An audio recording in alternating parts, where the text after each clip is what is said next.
नमस्कार दोस्तों, कैसे हैं आप? उम्मीद करता हूं कि परफेक्ट होंगे। आज मैं इस वीडियो के थ्रू आपको एक इतना इम्पोर्टेंट रजिस्ट्रेशन बताने जा रहा हूं कि इस रजिस्ट्रेशन के लिए अगर आप YouTube पे जाएंगे या कहीं जाएंगे तो आपको नहीं पता लगेगा। लेकिन इससे पहले मैं सबसे पहले अपने सब्सक्राइबर से दिल से सॉरी कहना चाहूँगा, क्योंकि काफ़ी सारे ये वीडियो जो आपको आ रही है ये काफ़ी दिनों बाद आ रही है।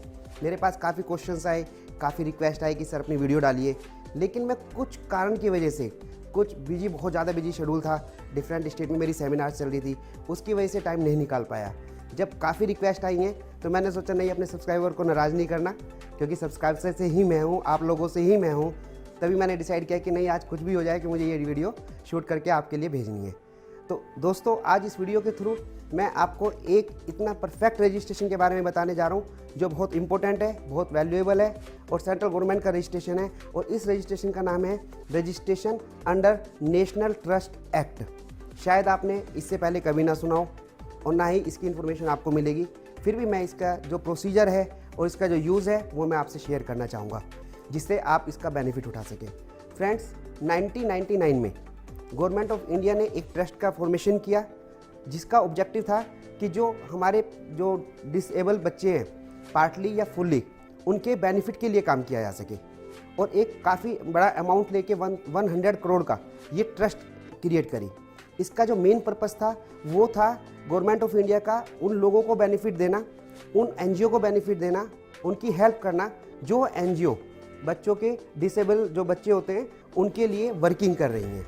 अगर आपकी एनजीओ इस तरह की एक्टिविटीज़ करती हैं और आप इसमें रजिस्टर्ड होते हैं तो आपको ग्रांट में भी बेनिफिट मिलेगा और गवर्नमेंट की स्कीम में भी बेनिफिट मिलेगा। तो मैं आपको ये बताना चाहता हूँ कि इसका प्रोसीजर क्या है इस रजिस्ट्रेशन का, और इसमें आपको कैसे अप्लाई करना है, इस रजिस्ट्रेशन के लिए क्या अप्लाई करना है, क्या फीस जाती है, क्या डॉक्यूमेंट लगेंगे, ये मैं आपको बताने जा रहा हूँ। तो सबसे पहले आपकी एक एनजीओ होनी चाहिए। जैसे मैंने आपको पहले वीडियो में बताया कि एनजीओ हमारी 3 तरह की होती हैं, एक सोसाइटी, एक ट्रस्ट और एक section 8 company. In the same way, तो सबसे पहले आपकी एक रजिस्टर्ड एनजीओ होनी चाहिए। अब फ्रेंड्स, इसमें इंपॉर्टेंट मैटर ये है कि जैसे मैंने कहा रजिस्टर्ड एनजीओ होनी चाहिए। इसमें जो ट्रस्ट है, चैरिटेबल ट्रस्ट है, अगर आपने मेरी पहले वीडियो देखी है तो मैंने आपको बताया था कि चैरिटेबल ट्रस्ट को रजिस्टर्ड करना कंपलसरी नहीं है, ऑप्शनल है। लेकिन मैंने आपको साथ साथ ये एडवाइस दी थी कि आप अगर चैरिटेबल ट्रस्ट फॉर्म करें तो उसे रजिस्टर्ड जरूर करा लें। उसका क्या रीज़न था? क्योंकि ये रजिस्ट्रेशन में आपको अगर चैरिटेबल ट्रस्ट है तो वो रजिस्टर्ड होनी चाहिए। इट मीन्स अगर आप ऑप्शनली ट्रस्ट को रजिस्टर्ड नहीं करेंगे तो आप इसके लिए एलिजिबल नहीं हैं। इसलिए सबसे पहले आपकी एनजीओ होनी चाहिए, चाहे वो चैरिटेबल ट्रस्ट हो, सोसाइटी हो या सेक्शन 8 कंपनी हो। तीनों में से अगर आपकी है तो आप ये रजिस्ट्रेशन लेने के लिए एलिजिबल हैं। सेकंड, अगर आपकी एनजीओ है, फिर सेकंड स्टेप क्या है दोस्तों कि इसमें आपको ये सर्टिफिकेट भी लेना है। एक PWD का एक एक्ट है, 2005 का एक्ट है, पर्सन विद डिसेबिलिटी एक्ट। उसमें भी आपका ये रजिस्ट्रेशन होना चाहिए, क्योंकि इस रजिस्ट्रेशन की कॉपी इसके लिए डिमांड करेंगे, ये नेशनल ट्रस्ट जो है ये डिमांड करेगी। तो आपका इससे भी पहले रजिस्ट्रेशन होना चाहिए PWD में, पर्सन विद डिसेबिलिटी एक एक्ट है, उसके अंतर्गत आपका रजिस्ट्रेशन होना चाहिए। एनजीओ में आपने सुना होगा, आजकल एनजीओ दर्पण है, नीति आयोग है, उसके बाद आपका ये रजिस्ट्रेशन उसमें भी होना चाहिए, तब आप एलिजिबल हैं कि आप इसमें रजिस्ट्रेशन करा सकें। तो दोस्तों, मैंने आपको क्या बताया, इस रजिस्ट्रेशन को लेने के लिए मेन 3 कंडीशन। नंबर 1, आपकी एनजीओ होनी चाहिए, एनजीओ रजिस्टर्ड होनी चाहिए, चाहे आपकी सोसाइटी हो, ट्रस्ट हो या सेक्शन 8 कंपनी हो। सेकंड, आपका रजिस्ट्रेशन PWD के एक्ट के अंतर्गत होना चाहिए। ये PWD एक्ट क्या है? Person with disability.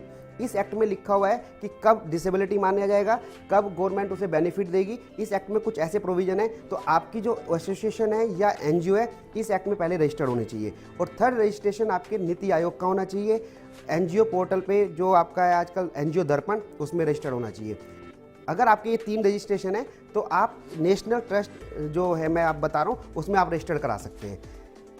अब इसका प्रोसीजर कौन से डॉक्यूमेंट लगने हैं। जब आप रजिस्ट्रेशन करेंगे तो ये ऑनलाइन रजिस्ट्रेशन है, आप ऑनलाइन फाइल कर सकते हैं, लेकिन आपको केयर करनी है, क्योंकि अगर आपने इसमें कोई गलत इन्फॉर्मेशन भरी या आपको नहीं पता था, आपने कोई मिसअंडरस्टैंडिंग या मिस एप्रोप्रिएशन वाली कोई भी इन्फॉर्मेशन भरी, तो ये सर्टिफिकेट मिलने के बाद भी आपका कैंसिल हो सकता है। तो कौन कौन से डॉक्यूमेंट लगेंगे मैं वो आपको बताने जा रहा हूँ। सबसे पहले डॉक्यूमेंट लगेगा, जब आप अपनी एनजीओ के बिहाफ पे इसे अप्लाई करेंगे तो आपके पास बोर्ड रेजुलेशन होना चाहिए, यानी कि कौन बंदा ऑथराइज हुआ है इस फाइल को अप्लाई गवर्नमेंट को अप्लाई करने के लिए। तो उसमें एक रेजुलेशन पास होता है, चाहे ट्रस्ट है, सोसाइटी है, जो इसके मेंबर हैं, एनजीओ के मेंबर हैं, वो ऑथराइज़ करेंगे किसी पर्सन को कि भाई आप ये एप्लीकेशन लगाइए, तो उसे बोर्ड रेजुलेशन के थ्रू हम ऑथराइज़ करते हैं। तो कॉपी ऑफ बोर्ड रेजुलेशन बहुत मस्ट है, वो उसमें सबमिट करनी पड़ेगी ऑनलाइन एप्लीकेशन में।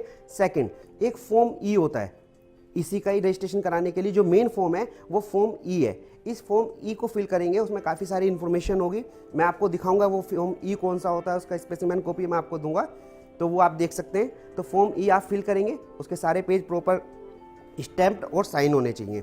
फिर 2 साल की ऑडिटेड अकाउंट्स, आपकी जो ऑर्गेनाइजेशन है कम से कम 2 साल के पुरानी होनी चाहिए।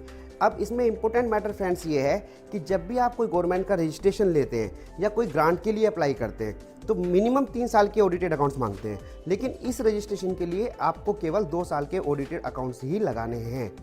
तो ये यहाँ पे 1 साल का आपको बेनिफिट मिल रहा है। इसके बाद आपको एनुअल रिपोर्ट्स 3 साल की, अगर आपकी ऑर्गेनाइजेशन ओल्ड है तो 3 साल की आपको एनुअल रिपोर्ट देनी है। आप जानते ही होंगे अगर एनजीओ में वर्किंग कर रहे हैं, एनुअल रिपोर्ट्स का क्या मतलब है। एनुअल रिपोर्ट्स मतलब आपने पूरे साल में जो एक्टिविटीज़ की है उसकी एक इन्फॉर्मेशन जाती है कि कौन बेनिफिशियरी हैं, कहाँ पे आपने प्रोग्राम किए हैं। तो इस तरह से आप एनुअल रिपोर्ट बनाएंगे और 3 साल की एनुअल रिपोर्ट को आपको वहाँ पे अटैच करके पीडीएफ फॉर्म में आपको अपलोड करना पड़ेगा। Focus on disability and related activities, इसमें एक मोस्ट इंपॉर्टेंट पार्ट ये है कि जब आप एनुअल रिपोर्ट बनाएंगे तो उन एक्टिविटी को हाईलाइट करेंगे जो आपकी डिसेबिलिटी जो बच्चे हैं उनसे रिलेटेड आपने एक्टिविटी की है। तो क्यों? क्योंकि ये जो रजिस्ट्रेशन है नेशनल ट्रस्ट का, वो मेन बेनिफिट जो जाता है वो उन बच्चों को या उन पर्सन को जाता है जो डिसेबल हैं, चाहे पार्शली हैं टोटली हैं।